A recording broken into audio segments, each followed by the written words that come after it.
Bem, acontece que em 1531, na atual cidade do México, saindo do seu vilarejo, um índio asteca do nome Juan Diego passava pelo monte Tepeyac. E ali aconteceu algo inexplicável. Vamos juntos hoje tentar entender um pouco mais sobre a extraordinária história da aparição de Nossa Senhora de Guadalupe. Mas antes, peço que você se inscreva no canal. Eu peço também que você deixe seu like. Não custa nada e ajuda o nosso canal. Ative o sininho de notificações para que mais vídeos como esse possam chegar até você. Os fatos sobre a aparição da Virgem de Guadalupe são realmente surpreendentes e cheios de mistérios. Como a tilma, que vamos ver agora, o manto qual foi impresso a imagem. Foi conduzido no Instituto de Biologia da Universidade Nacional Autônoma do México em 1946, que confirmou que as fibras do tecido correspondiam às fibras de agave. Miguel Cabrera, um dos grandes pintores do século XVIII, disse que era absurdo que algum pintor escolhesse aquele tecido, primeiro, porque era um pano grosseiro e, segundo, porque era composto por 2 pedaços de tecido. Quando se juntavam as pinturas, era preciso unir várias telas, mas ocultando a costura. Era impensável que um pintor deixasse a costura visível. Tecidos feitos de linho têm uma longa durabilidade, que pode perdurar por anos. O tecido feito de agave é de pouca durabilidade, no máximo 20 anos. Mas mesmo assim, o manto milagrosamente dura há quase 500 anos. Digamos assim, muitos pesquisadores, pois o material se manteve conservado por mais de 475 anos, em comparação com outros tecidos que foram feitos com um material bem semelhante ao do manto e que não duraram mais de 10 anos. Um caso concreto é uma pintura de Rafael Gutierrez, do final do século XVIII, que foi colocada na igreja de Pocito, perto da antiga capela, da antiga basílica, e que não durou mais de 10 anos. Após 8 anos, todas as cores que foram usadas haviam mudado. O material estava bem desgastado e as fibras se rompiam, apesar de estar protegida por vidro. Todo o ambiente em que se encontrava o manto favorecia o apodrecimento e a deterioração do tecido, pois era um ambiente muito úmido e salgado.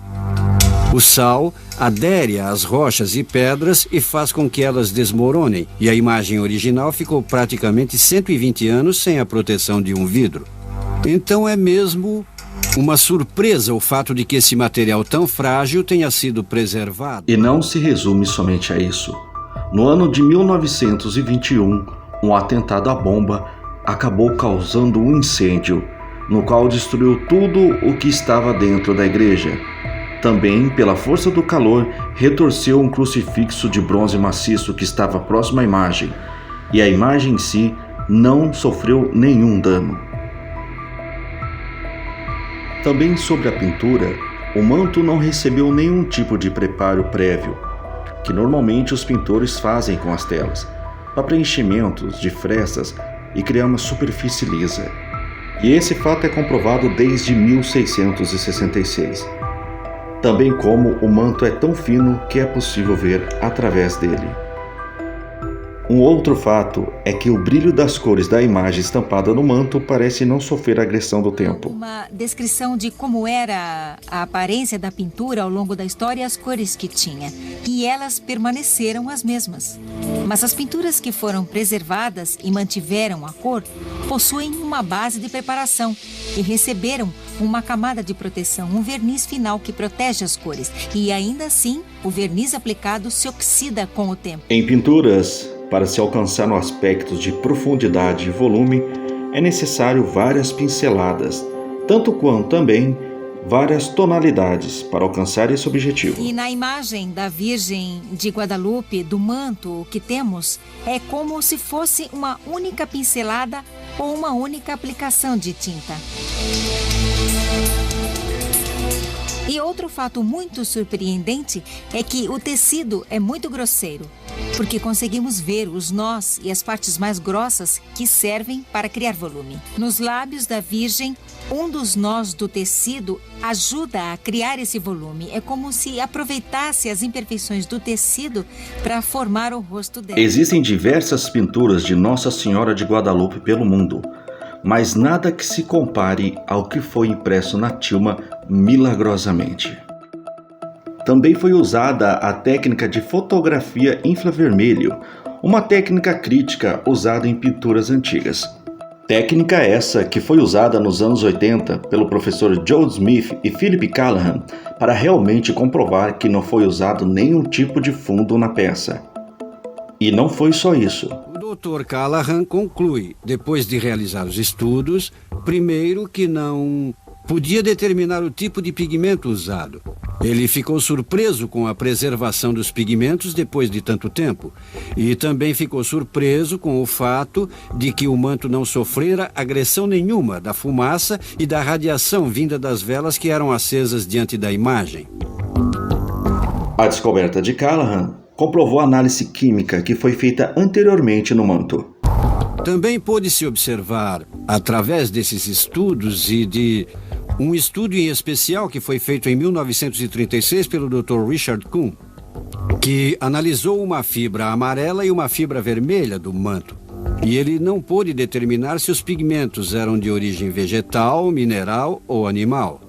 Nem foi capaz de explicar a preservação dos pigmentos que, depois de tantos anos, ainda eram conservados de um modo, assim, tão natural, pareciam naturais, o que não acontecia nem mesmo com as várias réplicas. O Dr. Kuhn era especialista nesse assunto. Ele recebeu o Prêmio Nobel de Química e conhecia a composição química de ácidos, pigmentos, corantes, bases. Porém, Smith e Callahan comentaram que algumas partes, como os raios de sol, as estrelas e a lua debaixo dos pés, poderiam ter sido acrescentado posteriormente.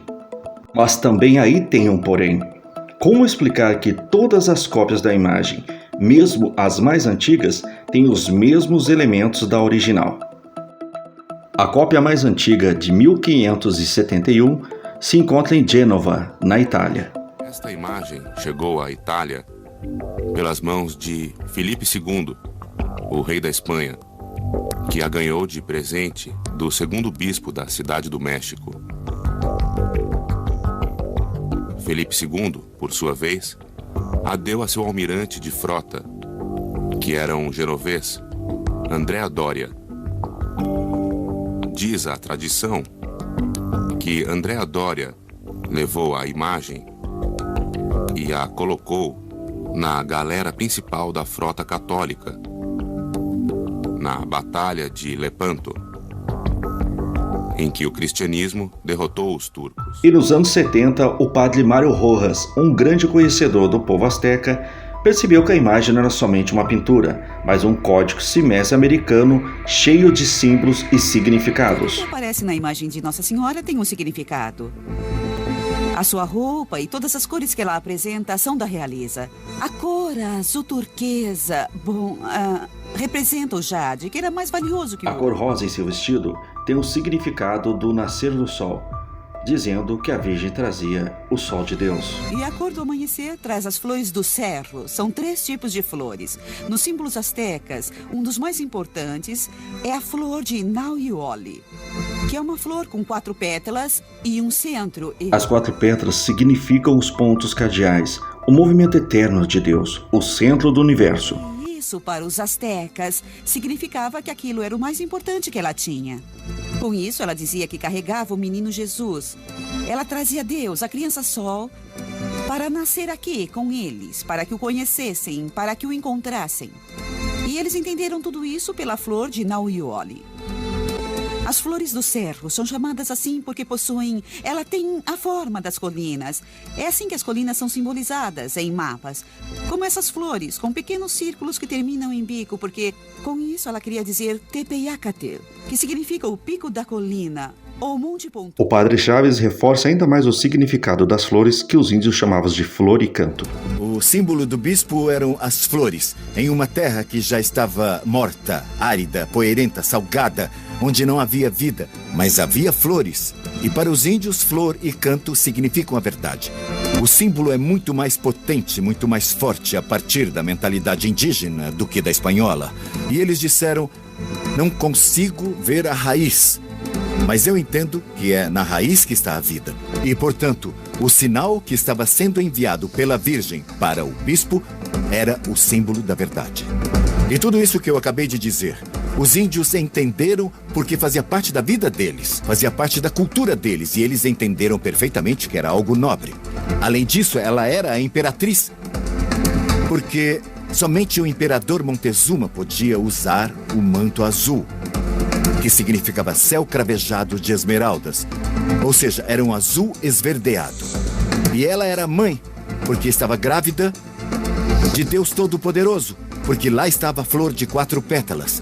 Ela era sempre virgem, porque, como as donzelas, usava os cabelos soltos, penteados para baixo, simbolizando a virgindade. Portanto, os índios viram no cabelo o sinal de virgindade e na fita, a maternidade. Na cultura azteca, uma mulher quando grávida cingia sua cintura com a fita roxa, mas as estrelas do manto ainda guardavam muitos mistérios. O Dr. Juan Mer Hernandes iniciou um estudo especial juntamente com 2 astrofísicos, Catton Williams e Armando Garcia de León, da Universidade Autônoma do México.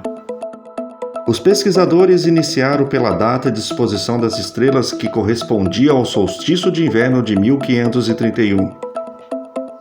Era fato que para os astecas, o solstício de inverno era uma data muito significativa, o nascer do Sol Novo, a luz que encontra força e vigor, portanto, um momento muito importante do ano.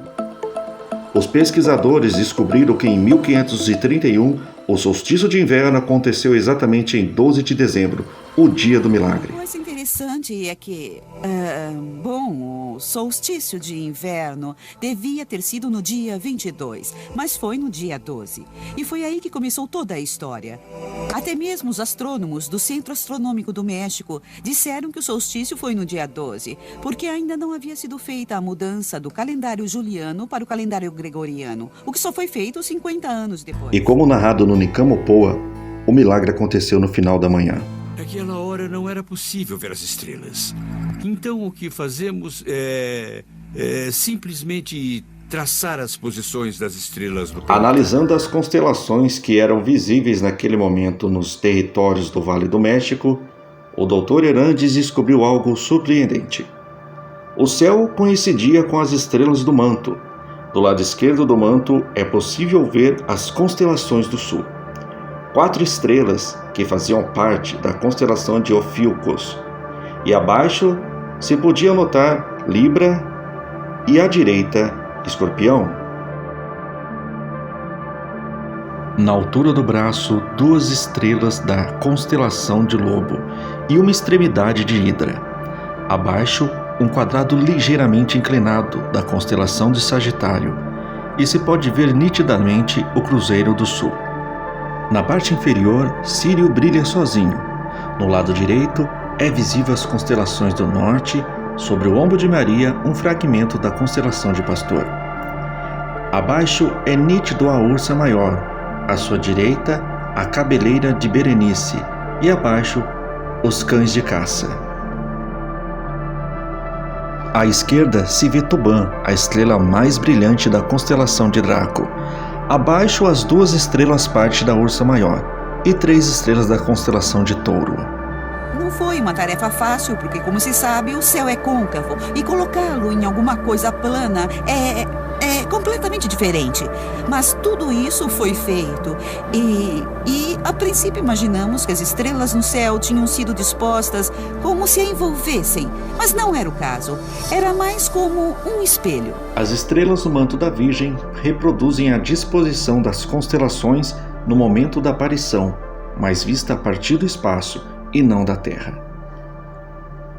Até mesmo a Lua, presente na imagem, corresponde à disposição astronômica do céu em 12 de dezembro de 1531. A Lua Lua, quando apareceu a Nossa Senhora, no solstício de inverno, a Lua estava em quarto crescente, como a vemos na imagem. E como disse Gutierrez Tibon, ele explica que México significa o umbigo da Lua. A imagem de Nossa Senhora é um códice. Um códice é um livro em que não existem letras, mas onde todos os desenhos têm um significado.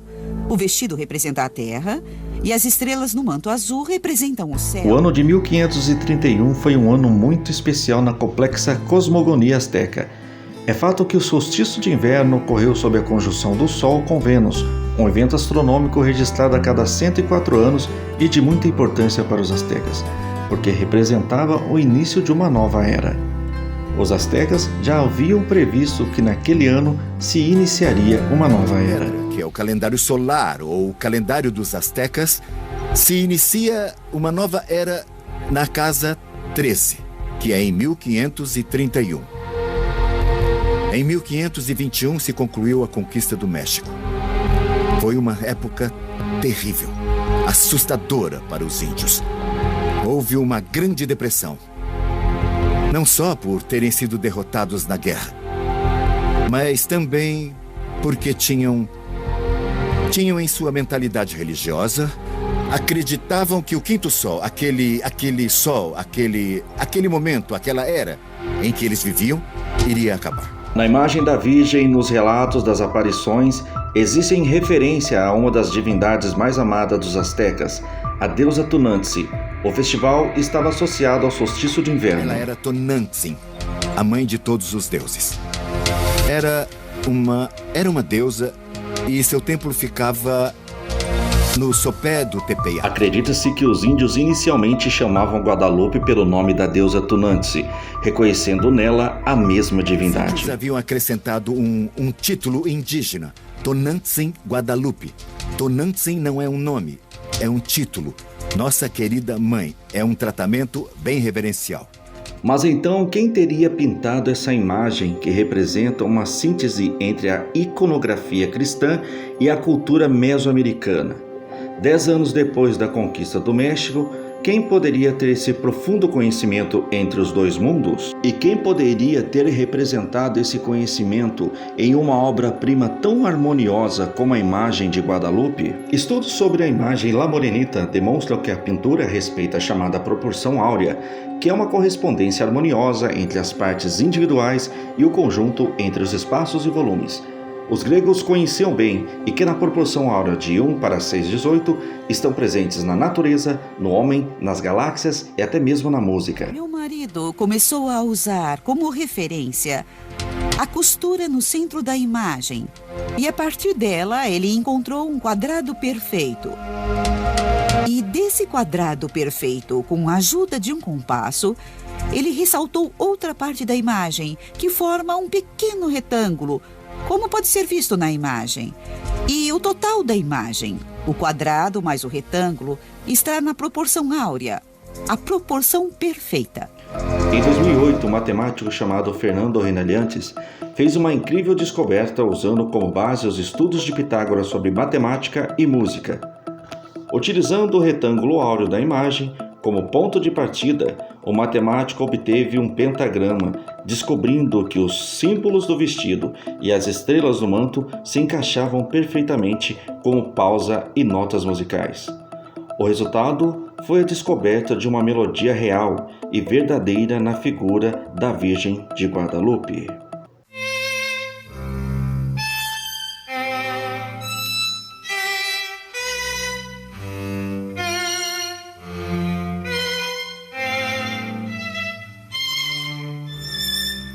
Mas as maravilhas que rodeiam a Virgem de Guadalupe não acabam. O engenheiro peruano José Aste Tosma retornou a alguns estudos da década de 60 que definiam a existência de figuras humanas nos olhos da Virgem e fez uma descoberta extraordinária. Para fazer este estudo, utilizei a tecnologia que havíamos usado no centro em que eu estava trabalhando, que é conhecida como processo de imagem digital. É a mesma tecnologia que a NASA utiliza para estudar as imagens enviadas do espaço. Eu utilizei quadrados ou pixels, que são os elementos da imagem, de 25 por 25 microns ou milésimos de milímetros. Isso quer dizer que em 1 milímetro quadrado, ou seja, em 1 milímetro por 1 milímetro, havia 1.600 pontinhos. Então nós fizemos ampliações que aumentavam até 2.000 vezes, em alguns detalhes muito específicos. E se falarmos cronologicamente, digamos que a primeira coisa que eu descobri e que chamou a minha atenção foi um índio que aparece sentado com as pernas cruzadas, que era como os astecas se sentavam na época. E há muitos detalhes. O índio que aparece sentado tem uma argola na orelha, e a espessura dessa argola é menor do que a de um fio de cabelo. O professor também identificou a figura do bispo, e que corresponde perfeitamente a algumas pinturas da época, em que aparecem imagens de Juan de Zumarraga. Ele também encontrou a figura de Juan Diego, com o manto ao redor do pescoço. Logo, eu encontrei algo que me chamou a atenção, que era uma mulher da raça negra, e mais tarde descobri que ela estava na história. E também encontrei ao lado da figura do bispo as características de um jovem com traços da raça branca, e mais tarde também descobri que ele poderia ser o tradutor. Sabemos que Zumárraga precisava de um tradutor quando falava com os índios, e sabemos o nome dele. Ele era um jovem, ele se chamava Juan Gonçalves. As últimas figuras Tosman descobriu pertencer a um grupo familiar: mãe, pai, 2 filhos e um casal de adultos, em que a mulher leva uma criança nas costas. No total, são 13 figuras humanas encontradas nos olhos de Guadalupe. Segundo as leis de Pequena Sazon, quando nossos olhos refletem alguma coisa, podem se formar até 13 imagens do mesmo objeto.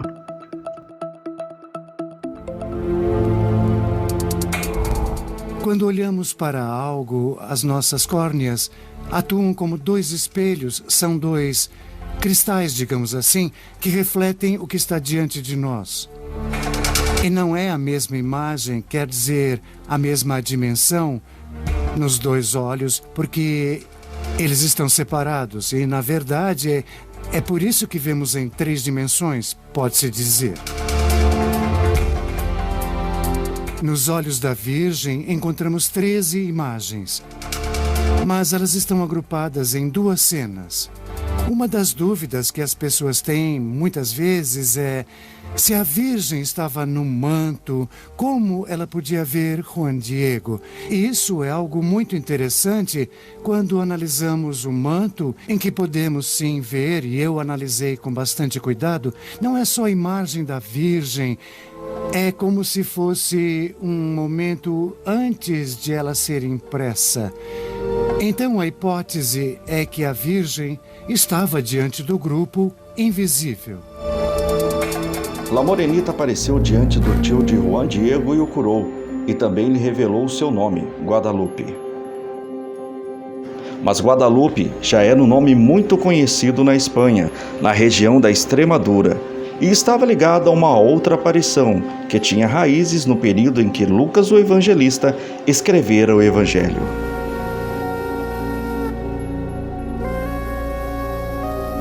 Sem ter conhecido Jesus pessoalmente, São Lucas conversava com aqueles que tiveram a oportunidade de ouvi-lo ou encontrá-lo reunido em seus testemunhos.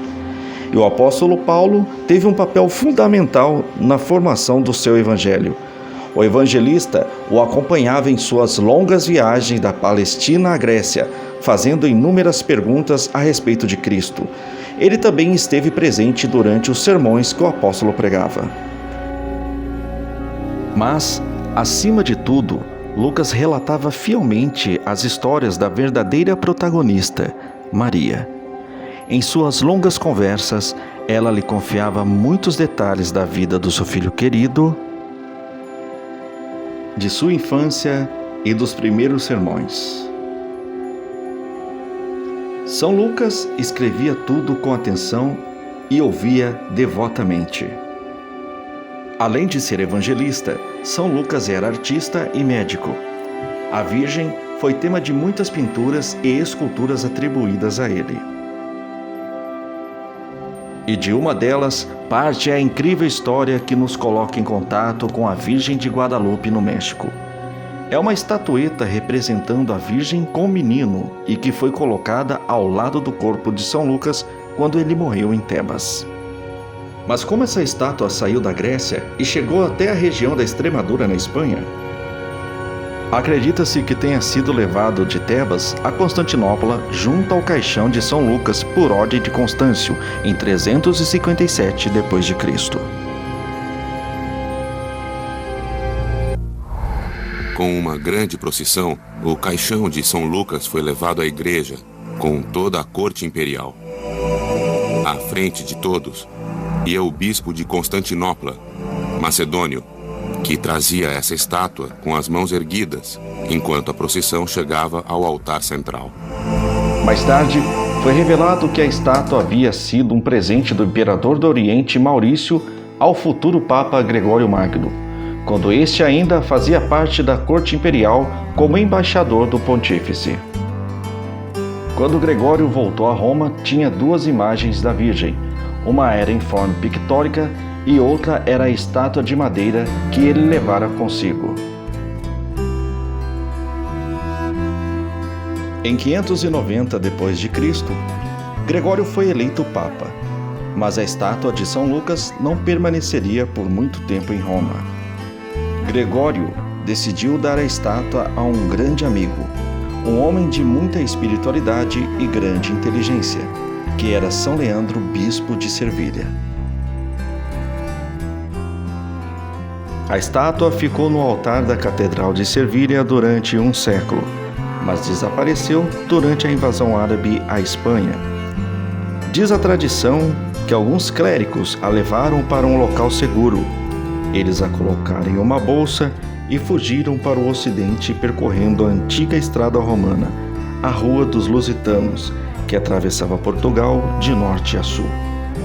Eles se detiveram em Mérida por algum tempo e depois continuaram a fugir dos invasores. Assim, chegaram a Cáceres, no centro da Extremadura. Lá seguiram um riacho até chegar ao limite do bosque, onde se detiveram e decidiram que ali era o lugar certo para esconder a estátua. Cavaram um poço, retiraram a estátua da bolsa e olharam com devoção, sabendo que nunca mais haveria. Voltaram a colocar na bolsa e a enterraram.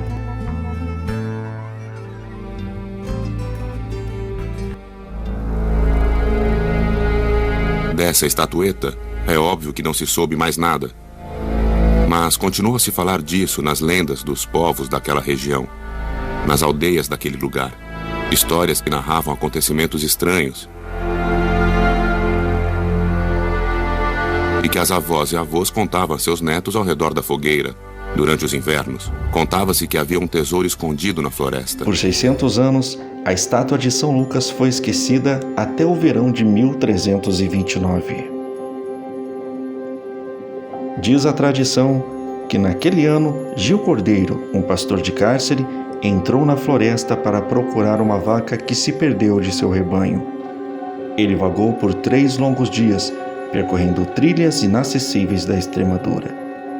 Gil já havia perdido a esperança de encontrar a vaca. Ele caminhou ao longo de um córrego que se chamava justamente Guadalupe, porque os árabes o haviam chamado assim.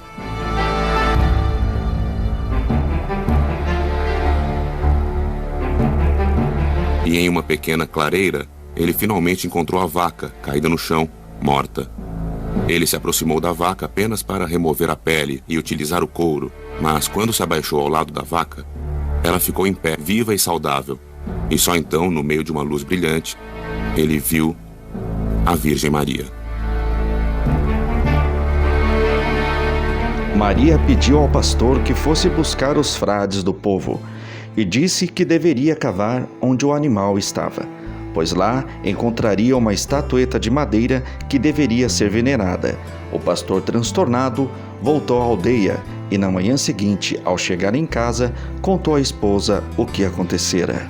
A esposa, mais tranquila com o retorno do marido, lhe disse que o filho, que estava gravemente doente, fora curado naquele momento. Gil então foi com alguns amigos anunciar o milagre para os clérigos da aldeia. Todos foram juntos contar aos sacerdotes o que a Virgem tinha dito. E eles destacaram principalmente uma frase que a Virgem dissera: que aqui seja construída uma pequena casa onde todos os pobres que aparecerem recebam pelo menos uma refeição por dia. Os sacerdotes se dirigiram ao local da aparição, escavaram e realmente encontraram a estátua de madeira, esculpida por São Lucas.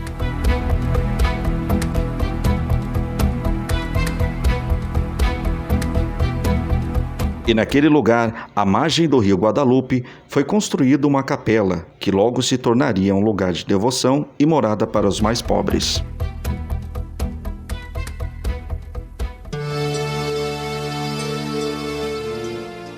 Os reis da Espanha, Fernando e Isabel, tinham o costume de visitar o santuário. Ali eles construíram uma casa, uma residência no local, e a partir de lá, assinaram várias ordens e leis. Um desses decretos foi precisamente se deviam ou não financiar a aventura de Cristóvão Colombo. E há muitas evidências na Extremadura da devoção de Cristóvão Colombo à Virgem de Guadalupe. Em seu diário de bordo foi registrado um importante episódio.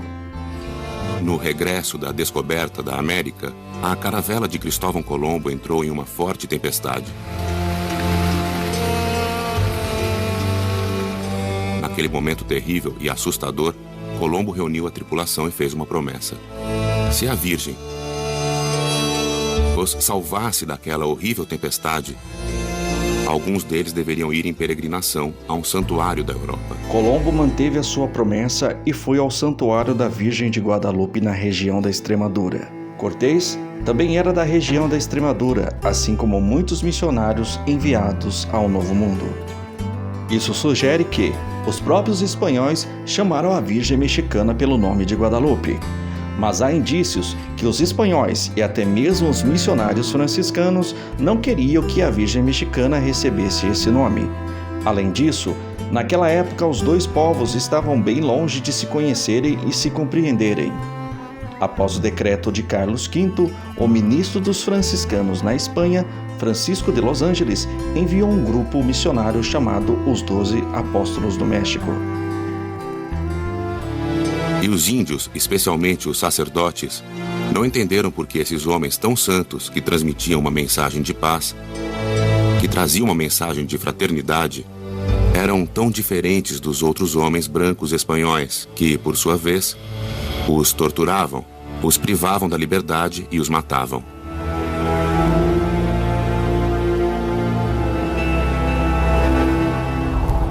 É evidente que uma evangelização assim era impossível.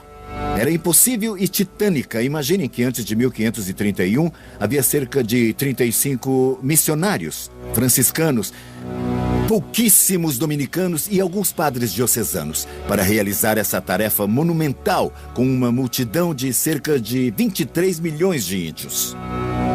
O resultado disso foi que os espanhóis entre si se matavam, roubavam e cometiam injustiças terríveis e graves entre eles. O próprio Zumárraga foi vítima de um atentado por parte da primeira audiência, que era o governo espanhol no México, e escreveu ao rei Carlos V contando a trágica realidade da colônia. Essa referência ao bispo é muito importante, é um ponto-chave para mim. E era um bispo espanhol, ou seja, a Virgem de Guadalupe vinha pelos indígenas que estavam na tragédia da conquista, da enfermidade, com o seu mundo desmoronando.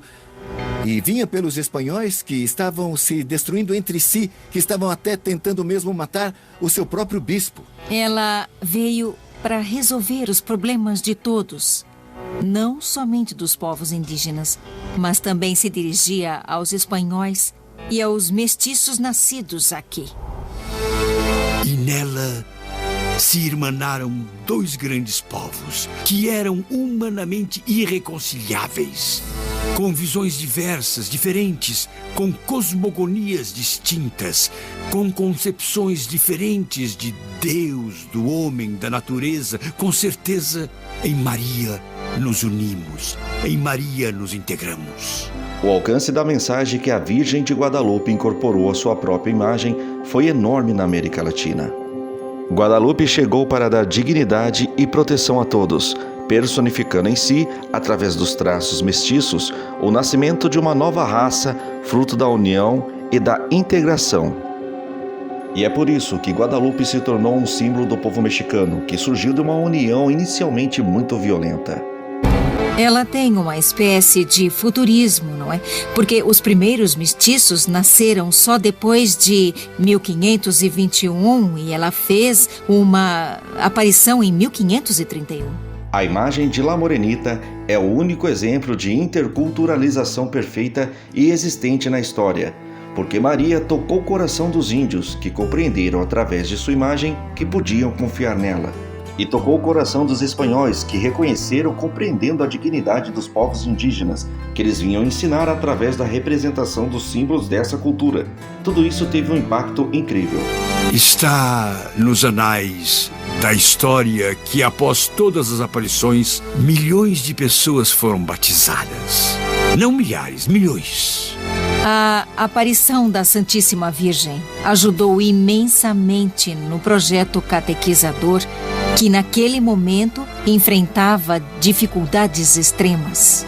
Era óbvio que em condições tão difíceis houve, digamos assim, um fator externo inexplicável que contribuiu com essa grande conversão que ocorreu na população do México. E esse fator externo foi a Santíssima Virgem, é no que acreditamos. A imagem de Guadalupe parece ter o que chamamos de dom de línguas, isto é, ela fala a cada um em seu próprio idioma. Aos cientistas fala pela ciência, aos historiadores pela história, aos antropólogos pela antropologia. E ao longo da história podemos imaginar que nas aparições do século XVI, ela tenha falado aos índios através dessa imagem, que para eles era um códice. Para os índios a imagem era um modo de se comunicar. E eles leram nessa imagem uma série de mensagens, uma mensagem de amor.